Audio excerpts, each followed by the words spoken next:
Pelita bagi kakiku, terang bagi jalanku.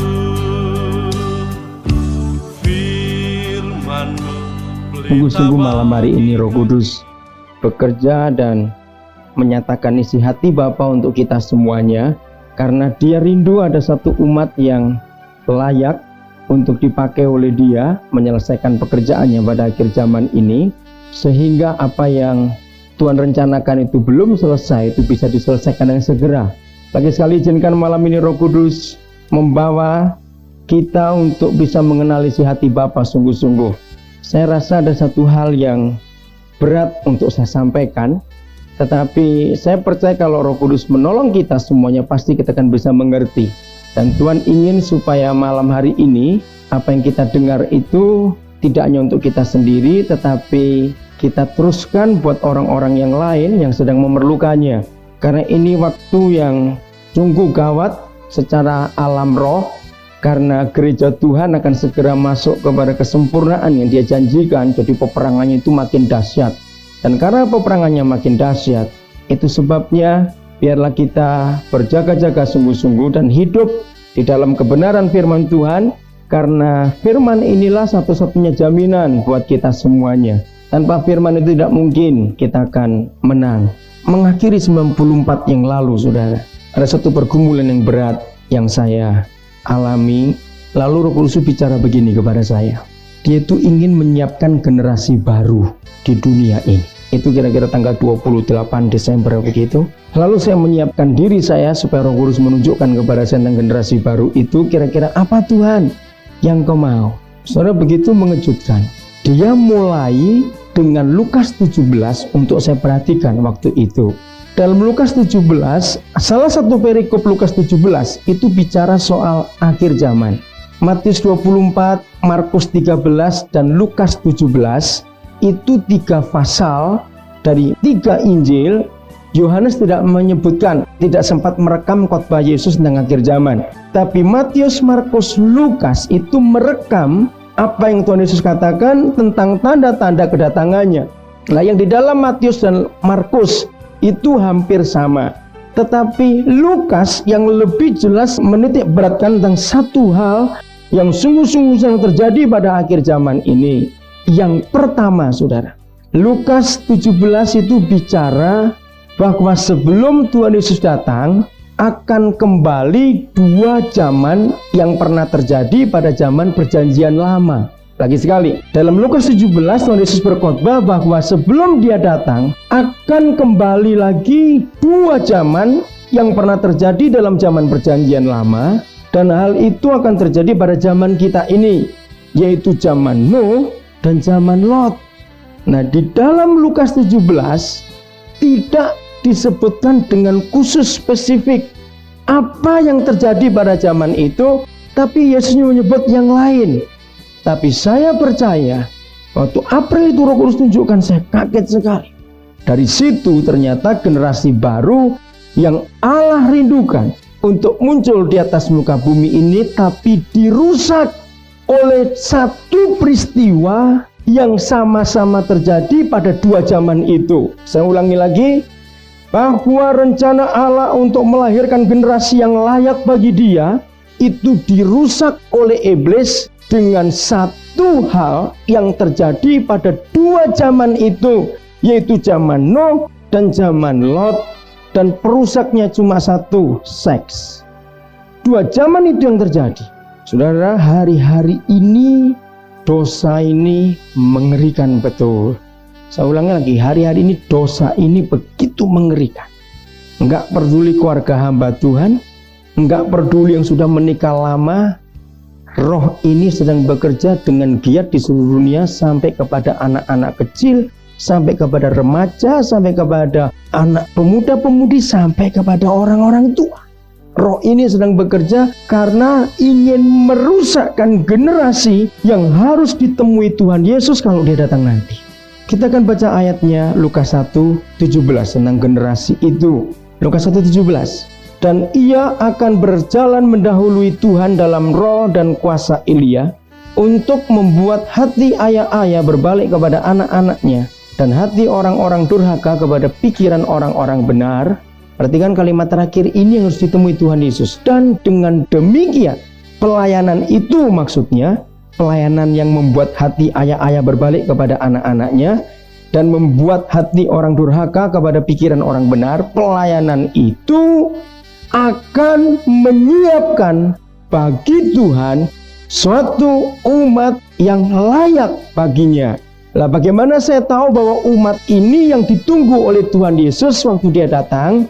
Saudara, nanti kalau pulang selidiki Maleakhi 4 ayat 5 dan 6. Ya, Maleakhi 4 ayat 5 dan 6. Yesus berkata lewat mulut Maleakhi, kalau sampai pelayanan ini tidak berhasil, yaitu hati ayah-ayah tidak bisa kembali kepada anak-anaknya, otomatis hati anak-anak akan jadi pemberontak ayatnya.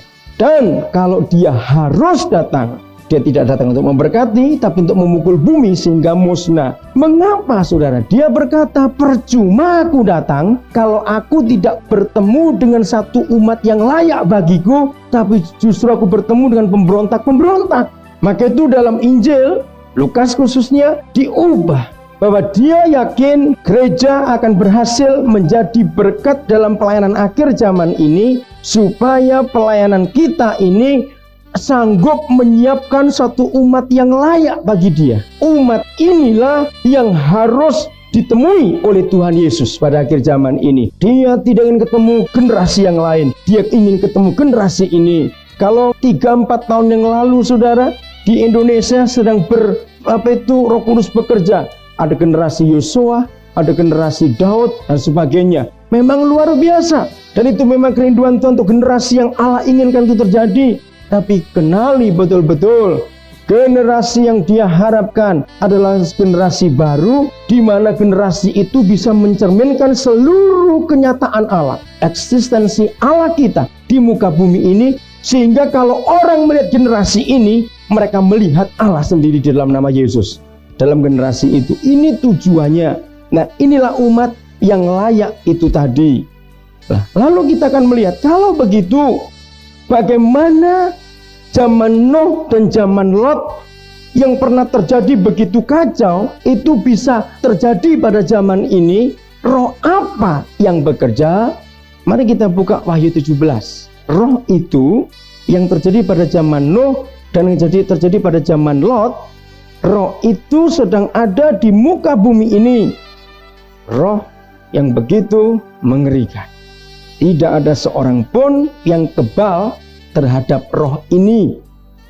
Apalagi bagi saudara yang belum pernah mempelajari Wahyu 17, saya percaya saudara akan kaget betul. Dan kalau saudara merasa orang kuat, hati-hati.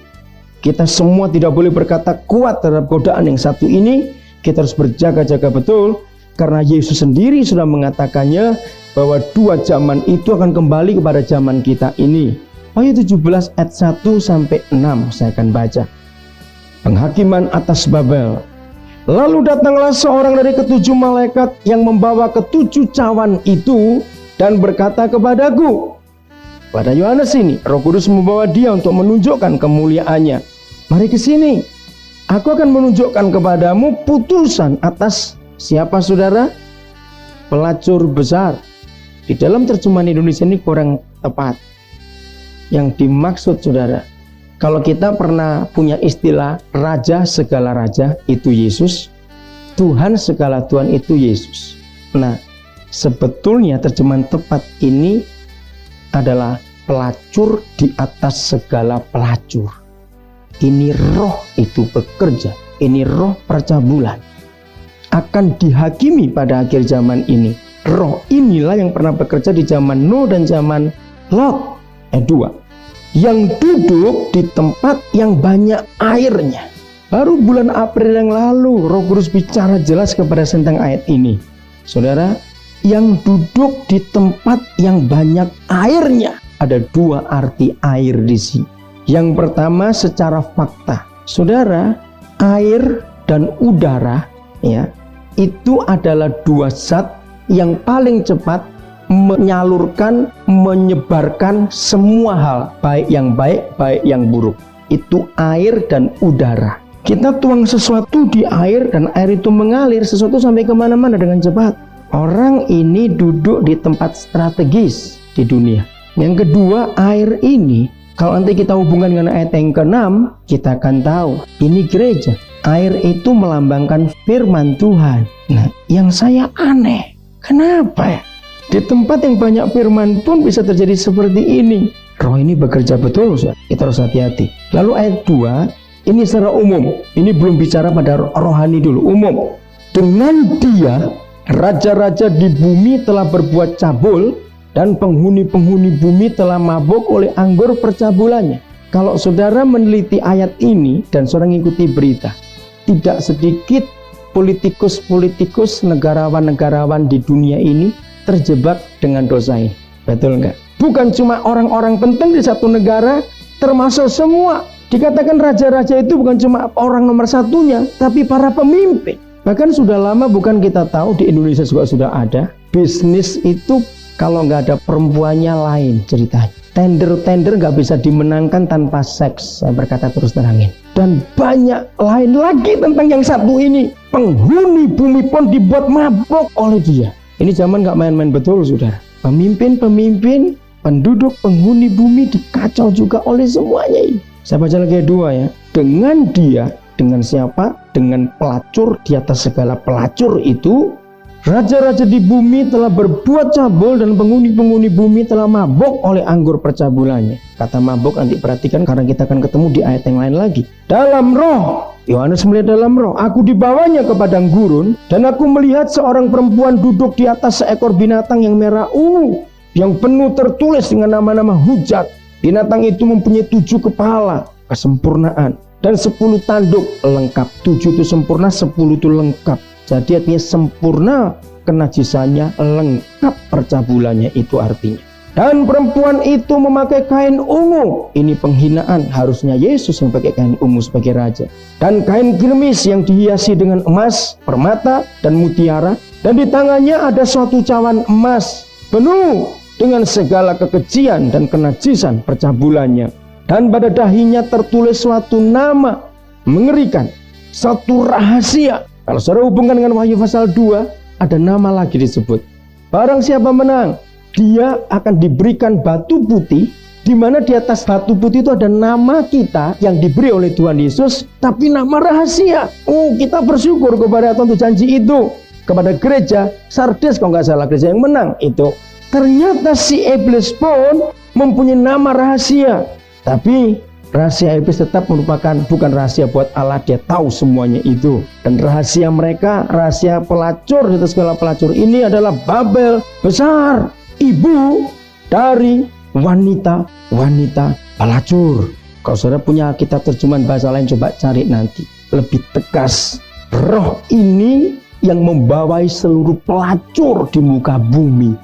Disebut begitu, roh ini yang membawai seluruh pelacur di muka bumi. Saudara, coba kita lihat, belum pernah ada satu zaman di dunia ini, satu keadaan yang pernah terjadi pada zaman Lot itu diumbar, dibebaskan sampai sekarang ini.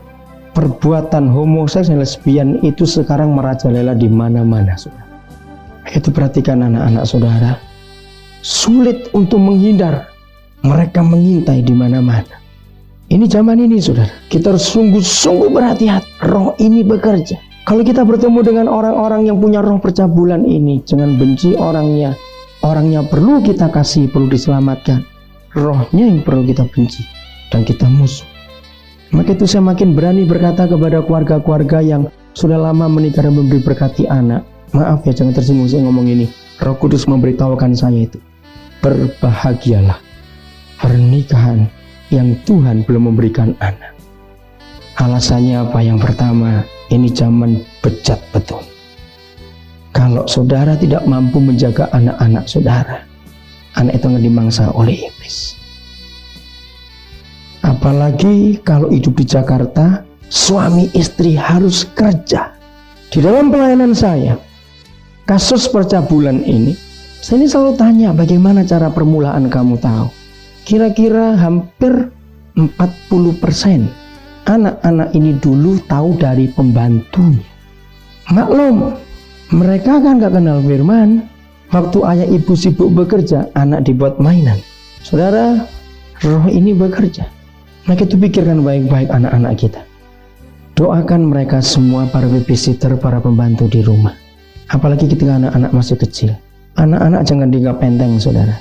Belum lama saya baca satu buku tentang ilmu jiwa anak-anak. Kaget sekali. Ternyata memorinya anak balita umur 0 sampai 5 tahun itu jauh lebih tajam kekuatan memorinya daripada orang dewasa. Maka itu anak-anak lebih hafal televisi daripada orang dewasa. Sebab mereka tuh belum mikir bayar listrik, belum mikir bayar utang, belum mikir kontrak rumah, belum mikir apa-apa, masih polos. Jadi pikirannya itu masih murni. Lalu kekuatan memorinya itu luar biasa.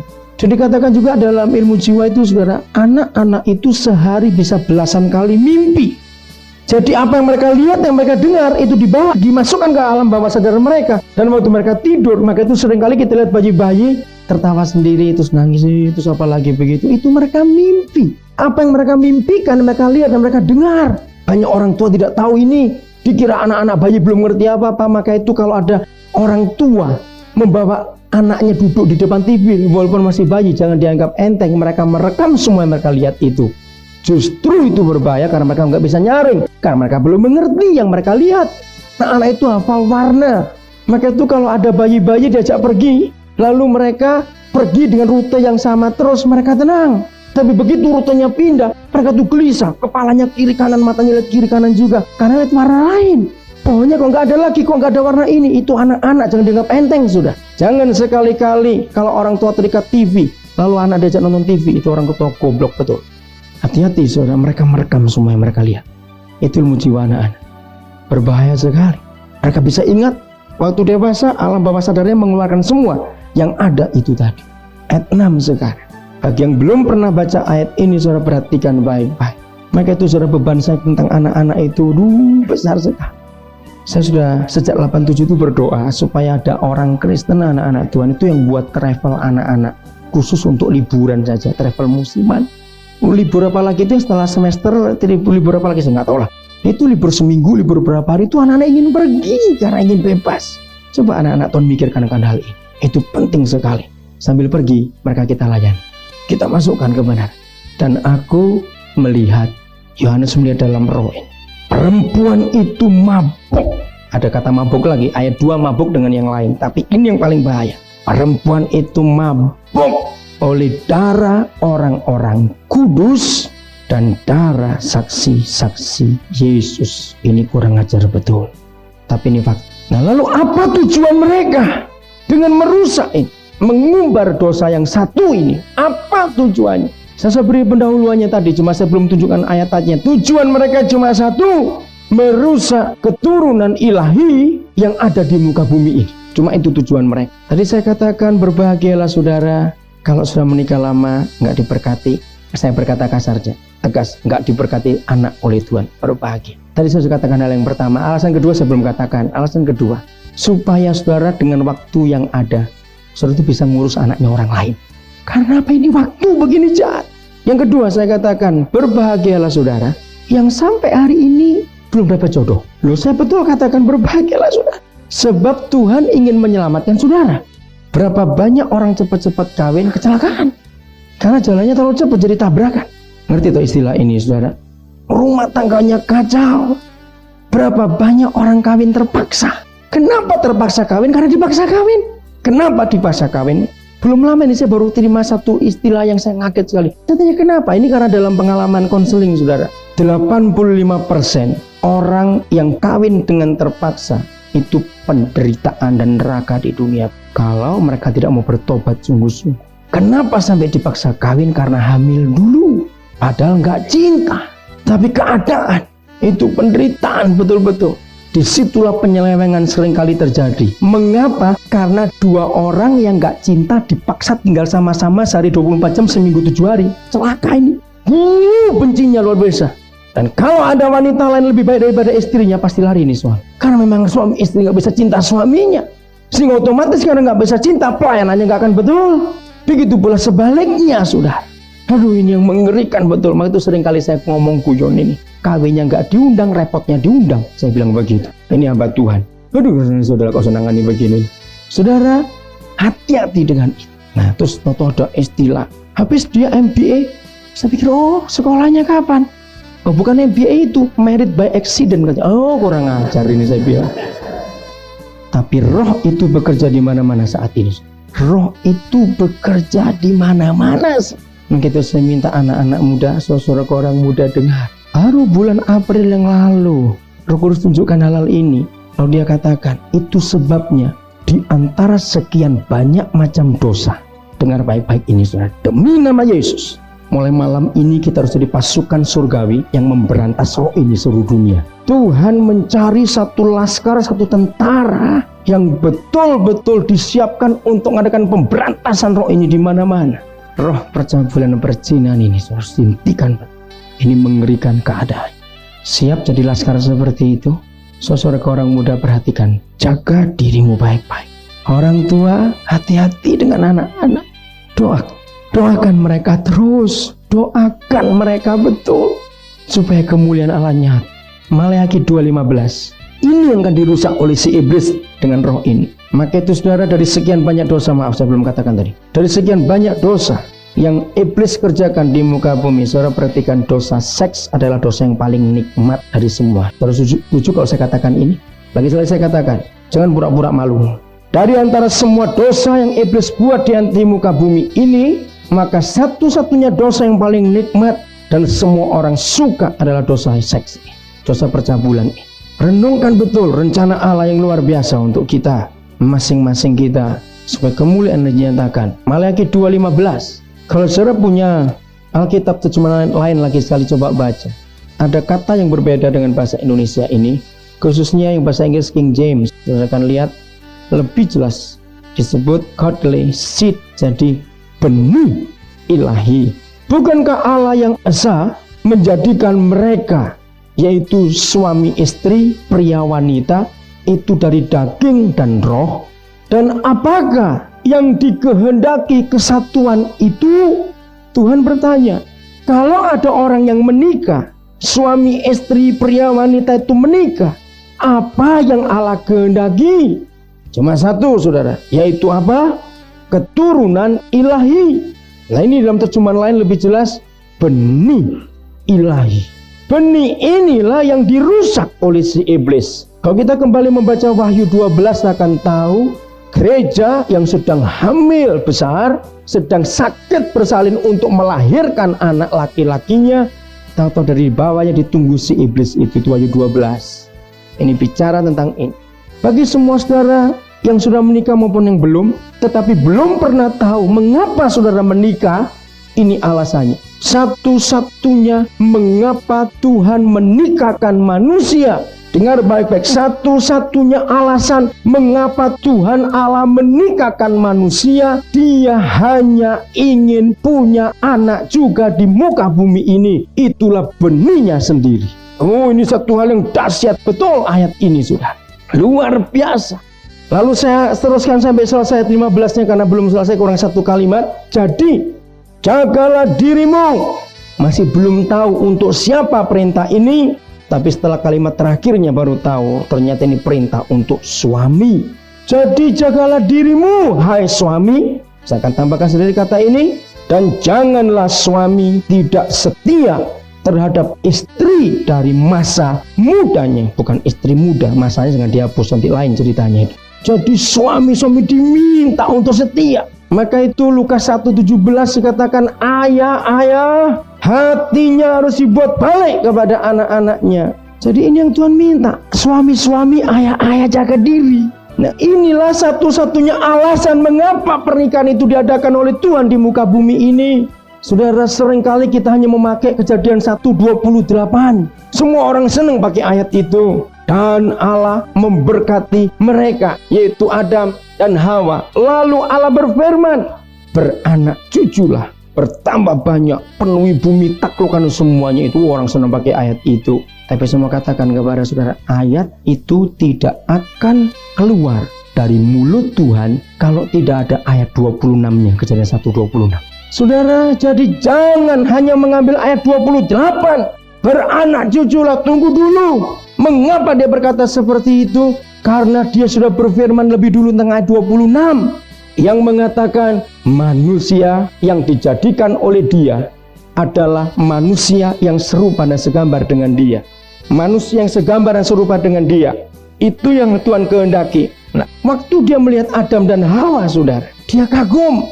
Sebab dua orang anaknya ini mirip Dia. Kuasanya, tanggung jawabnya, alam semesta tunduk kepada mereka dua. Apa saja tunduk kepada mereka. Mereka menguasai seluruh alam semesta seperti memang yang Dia katakan kepada manusia. Jadi sejak permulaan yang ada di pikiran Allah tentang manusia itu adalah manusia yang seperti diri Allah untuk menguasai dunia ini. Maka itu Mazmur 8, saudara nanti cari di rumah, ada ayat yang berbunyi, manusia itu dibuat hampir sama seperti Allah. Ada kata hampir sama. Memang nggak mungkin sama persis. Kalau sama persis kan banyak Allah di dunia ini. Hampir sama untuk apa? Untuk menyelesaikan rencananya di muka bumi ini. Sebab itu kalau saya ini bicara masalah ilmu pengetahuan, bicara masalah skill, keahlian dalam hidup manusia, maka semua manusia itu sudah punya keahlian sejak lahir.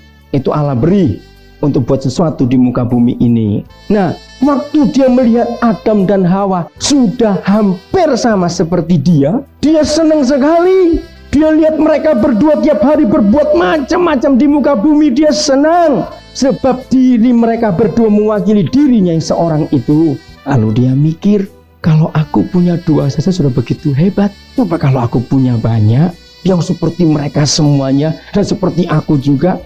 Lalu apa caranya untuk memperbanyak mereka? Satu tujuannya, dikawinkan orang ini, dinikahkan, diberkati. Saya mempelajari walaupun tidak mendalam. Ternyata saudara, hanya agama Kristen, satu-satunya agama di dunia ini yang punya satu istilah the holy matrimony, pernikahan kudus. Tapi hanya Alkitab yang mengatakan soal pernikahan kudus. Saya baru tahu mengapa harus pernikahan kudus. Sebab di dalam pernikahan itu Allah ikut punya anak juga. Saya waktu membaca Malaki 2 itu heran. Yang kawin orang, tapi kok yang dihasilkan keturunan ilahi, kok bukan keturunan orang? Saya pikir heran. Ini rahasia luar biasa. Karena ini alasannya. Setelah Dia bisa melihat Adam dan Hawa sehebat dirinya, Dia bangga sekali saudara dengan itu. Lalu Dia berfirman ayat 28. Maka itu sejak waktu itu, kalau ada orang Kristen tanya kepada saya, ikut KB boleh tidak? Saya nggak jawab boleh, nggak jawab tidak. Jawab sendiri, tapi saya berikan alasan. Begini, setelah kita mempelajari Malaki 2, Kejadian 1 tentang anak-anak, tentang pernikahan dan anak-anak.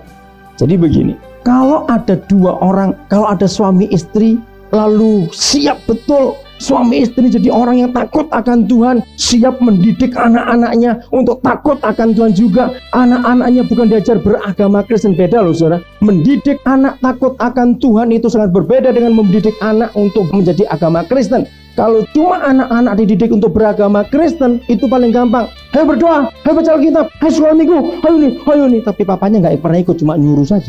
Nah itu membuat anak-anak beragama Kristen. Ini tidak jaminan, bukan ini yang saya maksud. Tapi membuat anak-anak itu mengenal rencana Allah, membuat anak-anak itu ngerti tanggung jawab hidup, membuat anak-anak itu hidup kudus, mengerti kebenaran dan sebagainya. Itu yang Dia maksud akan melahirkan benih ilahi. Saya bilang, kalau sampai kamu bisa berbuat seperti itu, punya anak 100 pun Tuhan suka. Tuhan senang. 100 ini akan memenuhi bumi dengan berkat yang luar biasa. 100-nya mencar kemana-mana. Dunia diberkati. Tapi kalau kamu punya satu aja jadi bajingan, kabeh langsung hari esok. Nggak usah punya anak seumur hidup, karena nggak pernah bisa didik anak dengan baik. Untuk apa?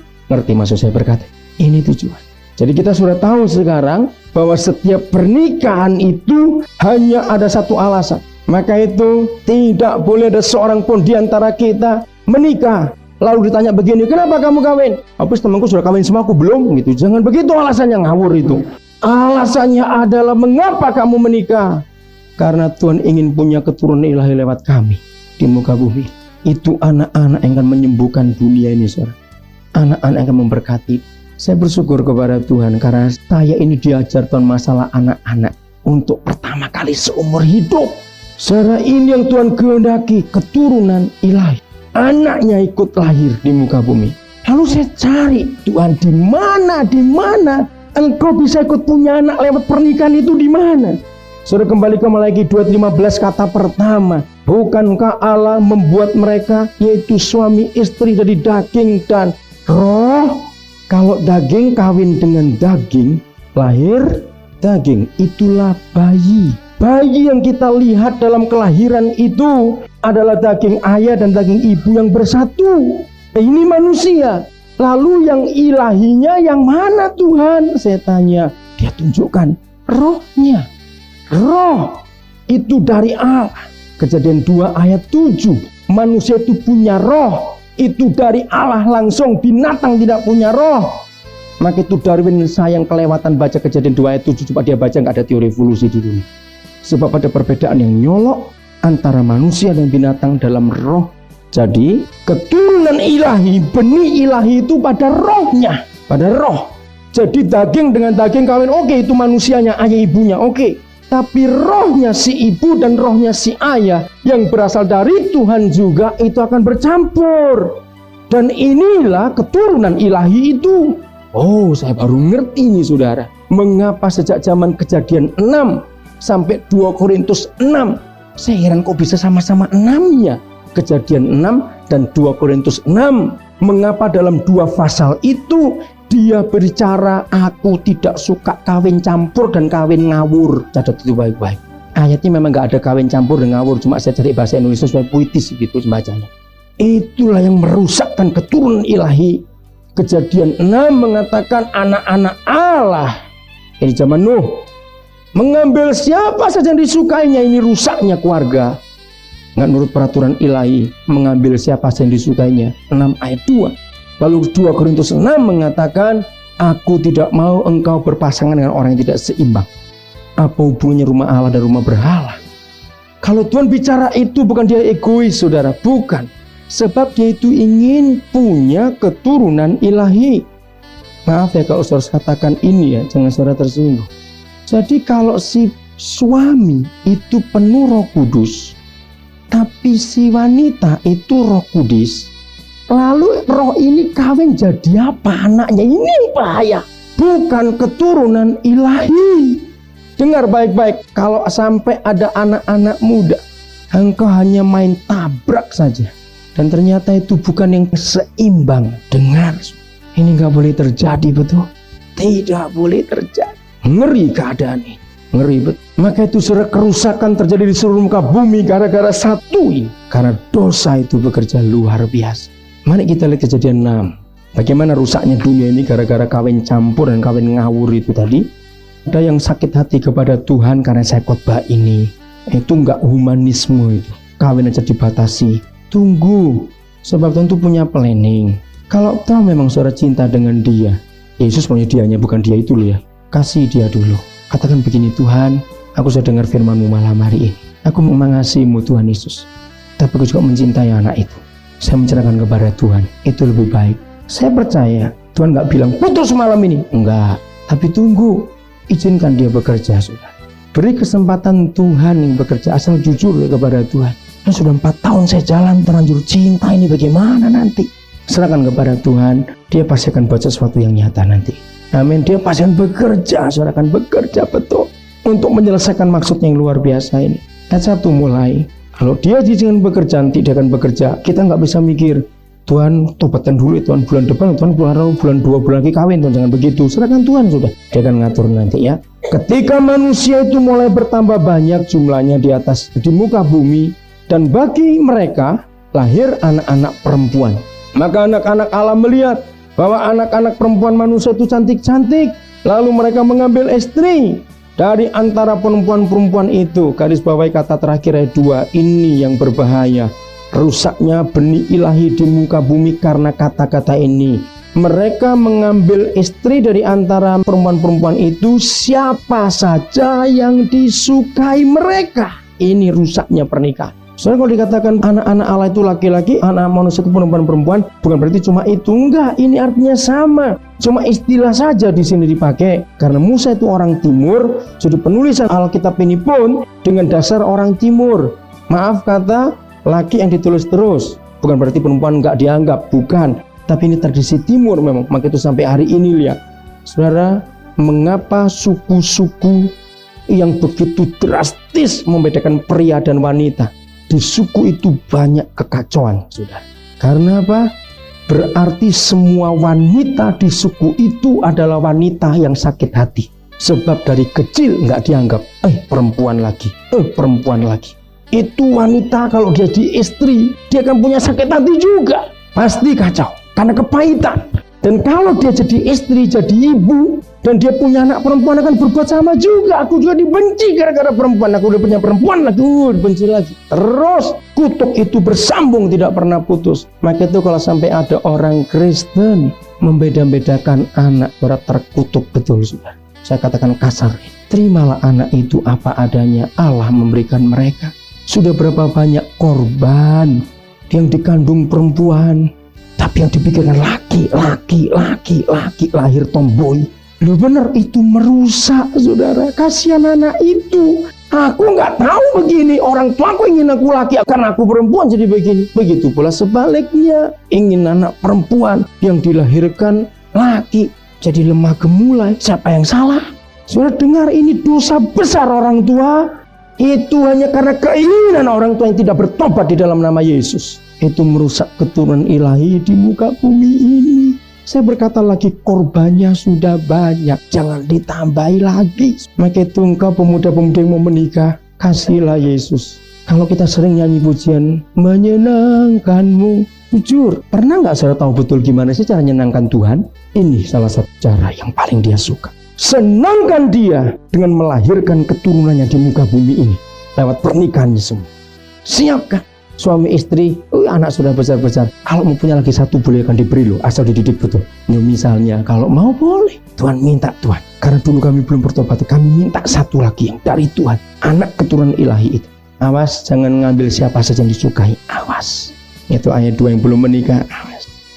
Yang sudah menikah, jangan bilang, lah kan dari dulu aku sudah bilang, ini gara-gara orang tuaku, ini aku dipaksa kawin. Salah toh, cerai yuk kawin lagi, awas. Terus yang sudah jalan terus, minta Yesus menyelesaikan masalah keluarga kita masing-masing. Amin. Ayat 3. Maaf sebelum saya uraikan, saya mau pakai tafsiran gampang saja, saudara. Jangan sulit-sulitnya, gampang saja. Anak-anak manusia itu siapa? Anak-anak Allah itu siapa? Oh saudara, banyak teolog yang mempersulit pasal 6 ini. Wah sampai pusing juga. Saya ini punya beberapa buku tafsiran, saudara. Tapi saya nggak pernah pakai itu karena menyulitkan juga. Saya tanya Tuhan, tolong dong Tuhan, khusus yang gampang. Supaya jemaat juga mengerti siapakah anak Allah, siapakah anak manusia. Dia tunjukkan gampang sekali, saudara. Anak-anak Allah itulah keturunan Enos, Set, Henoh. Dari anak cucu Adam yang takut akan Tuhan. Anak-anak manusia itulah keturunannya Kain. Ini yang campur aduk. Hasilnya apa? Kawin campur, kawin ngawur. Saya langsung aja ayat 4. Pada waktu itu orang-orang raksasa ada di bumi, dan juga pada waktu sesudahnya, ketika anak-anak Allah menghampiri anak-anak perempuan manusia itu, dan perempuan-perempuan itu melahirkan anak bagi mereka. Inilah monster, saya terjemahkan gitu. April lalu ayat ini muncul. Ini terjemahnya salah bahasa Indonesia. Bukan orang gagah perkasa yang kenamaan di zaman purbakala. Bukan. Ini artinya negatif sekali. Di dalam bahasa lain artinya negatif sekali. Inilah perusak-perusak dunia ini. Lihat di sekitar kita. Anak-anak yang dilahirkan tanpa pernikahan yang jelas dari orang tuanya. Anak-anak yang dilahirkan karena hamil duluan. Anak-anak yang dilahirkan tapi ditolak selama dalam kandungannya. Lihat anak-anak itu, nakalnya minta ampun, keras kepalanya nggak wajar, bandelnya, pemberontaknya itu dari masih bayi kelihatan. Kalau sudah nangis nggak bisa diam. Ini ciri-ciri anak yang ditolak, yang jadi monster-monster di muka bumi ini, saudara. Yang pertama, anak-anak itu, saudara, yang diganggu itu pasti ibunya. Anak-anak itu nggak pernah lihat ibunya diam. Terus yang diganggu itu ibunya, dari kecil kelihatan dikit-dikit dengan mamanya itu nempelnya nggak karuan, sampai mamanya nggak bisa apa-apa. Kenapa mamanya diganggu? Sebab iblis memberitahu dia itu orang yang pernah buang kamu. Yang kedua, keras kepalanya. Anak-anak seperti itu lebih baik berkata enggak walaupun dia tahu itu ya. Anak-anak kayak begini nih, saudara, kalau keras betul pukul kayak apa nggak akan nangis ya, tahan dia. Atau sebaliknya, kalau nangis nggak berhenti-berhenti berjam-jam. Terus ciri yang berikut, itu kepala selalu dimusuhi. Kalau sudah hatinya nggak enak atau nangis atau apa, ini kepala ceduk ke dinding terus, nggak ke lantai. Nggak ada ngajar loh saudara. Saudara kalau punya tetangga, punya family seperti itu, saya sudah belajar betul masalah ini. Alkitab mengatakan begitu. Itu anak-anak yang punya benih iblis, maka itu bawanya mati. Dan anak seperti ini kalau dia dewasa lebih gampang untuk dia bunuh diri, mati aja. Putus asanya lebih banyak daripada semangat hidupnya. Itu berbahaya sekali. Mungkin waktu saya berkata begini, saudara ingat, aduh anak saudaraku, aduh anak tetanggaku, aduh anak ini. Kalau sudah minta sesuatu, jangan ditunggu, bilang tunggu, nggak bisa, enggak. Wah, ciri yang lain, anak itu biasanya itu kuat, tapi kalau sakit parahnya minta ampun. Nggak pernah pilek, panu itu nggak, yang besar sakitnya itu udahlah. Biayanya langsung banyak kalau sakit, operasi atau apa. Itu ciri-ciri anak yang dari ini. Dan di masyarakat saudara, di masyarakat itu monster betul. Oh, ciri yang lain, maaf, anak itu sadis dari kecil sudah kelihatan. Lagi sekali saudara, ini karena firman Tuhan menunjukkan, dia itu tidak pernah bisa lihat seekor binatang, cicak atau cacing. Beraninya itu nggak laki, nggak perempuan begitu. Anak anjing, anak kucing, ditendang-tendang, dibuat mainan. Pokoknya maunya sadis, bunuh. Lihat bunga, lihat pohon, keras. Nggak pernah diam. Sadis gitu loh. Aneh betul. Barang itu nggak pernah betul. Rusak langsung kena dia. Cuma beritahu, itulah the spirit of destruction. Yang dari ayat 4 ini hasilnya. Kalau nggak karena perkosaan, nggak diterima anak itu, anak yang dipungut orang lain, anak yang lahir dulu sebelum orang tua menikah, atau apa pokoknya yang ditolak, atau yang kawin campur dan kawin ngawur, itu akibatnya. Itu dengan merusak dunia. Jadi Allah ingin buat keturunan ilahi di muka bumi. Si iblis juga buat tandingan keturunan mereka di muka bumi. Nah, bagaimana cara menyelesaikan anak-anak seperti itu? Hanya ada 3 langkah. Untung cuma 3, coba 6 dengan repot. 3.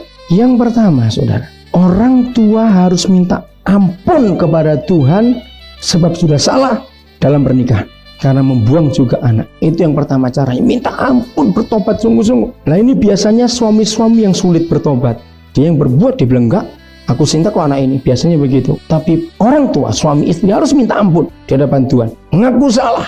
Langkah kedua, orang tua harus minta maaf kepada anak. Maka itu hal ini paling gampang kalau anak-anak itu masih kecil. Ketika mereka belum ngerti nggak apa-apa. Justru waktu belum ngerti itu lebih enak. Tapi kalau sudah dewasa anak saudara, maaf, dan laki biasanya anak seperti ini, saya lupa ciri yang lain, itu makan hati orang tua kok sudah dewasa. Ngabisin duit, kawin nggak karu-karuan, rumah tangga hancur-hancuran. Orang tua sedih terus. Anak ini ganggunya luar biasa. Ini tanda-tanda neraka sudah. Maka itu perhatikan. Jadi langkah kedua, minta maaf kepada anak bahwa mama papa sudah membuang kamu, ampuni ayah ibu, ampuni, maaf. Lalu peluk anak itu, doakan. Langkah ketiga, dengan penumpangan tangan orang tua atas otoritas nama Yesus, lepaskan kutuk penolakan itu di dalam nama Yesus. Mulai hari ini, iblis, anak ini milik kami. Kami sudah minta ampun kepada Tuhan, kami sudah minta ampun kepada anak ini. Kami dulu salah, kami ambil lagi dari tanganmu. Itu langkah ketiga, lepaskan betul kutuk itu saudara, supaya anak itu jadi keturunan ilahi, dikuduskan rohnya, ada inteleknya, intelijensinya, ada sukacitanya kembali lagi. Nanti anak itu bisa menyukakan orang tua. Itu yang Tuhan mau. Mengapa anak-anak seperti itu bisa jahat seperti itu? Saudara, Mazmur 127 ayat 3, ini yang terakhir ya, saudara catat. Nah, terjemahan bahasa Indonesia salah. Bukan anak laki, anak-anak yang benar. Kalau saudara punya terjemahan NIV atau yang lain, baca anak-anak. Mazmur 127 ayat 3 itu mengatakan anak-anak itu pusaka Allah dan buah kandungan itu sebuah upah. Jadi jangan digugurkan, jangan ditolak, itu milik Tuhan. Karena anak-anak itu pusaka Allah dan buah kandungan itu adalah upah. Jadi kalau ada orang tua nggak suka buah kandungannya, berarti orang itu sama dengan berkata begini, iblis, ambil anak ini, aku nggak mau. Karena kalau nggak milih Allah, milih iblis. Karena hanya ada dua kekuatan di muka bumi ini. Karena mereka diberikan kepada si jahat, maka itu ciri-ciri neraka kelihatan dalam hidup anak itu. Kasihan betul. Mereka nggak mau begitu, saudara. Sama seperti anak yang tomboy tadi atau sebaliknya. Karena orang tua ingin nyalain keluarga-keluarga kudus. Roh Kudus tunjukkan paling tidak ada 3 keluarga yang malam ini hadir ke persekutuan ini dengan terpaksa sebab suami istri lagi bertengkar keras. Coba yang bersangkutan rendahkan hati. Gak bisa istriku yang salah, gak bisa suamiku yang salah, rendahkan hati. Malam ini pulang berdamai. Kasihan anak-anak kalau bertengkar. Kasihan anak-anak kalau bertengkar. Mereka gak tahu apa. Jadi saudara, lihat dosa ini berbahaya sekali, bukan? Saudara mau siap menghentikan dosa ini di mana-mana? Hentikan betul, saudara. Ini roh ini mengerikan sekali. Untuk anak-anak, untuk pernikahan, untuk sekolah, pendidikan. Mari kita siapkan sesuatu. Mari kita menghampiri Tuhan. Tuhan Yesus memberkati kita semua. Dan jadilah orang-orang yang dipakai oleh Tuhan. Amin. Firman-Mu pelita bagi kakiku, terang bagi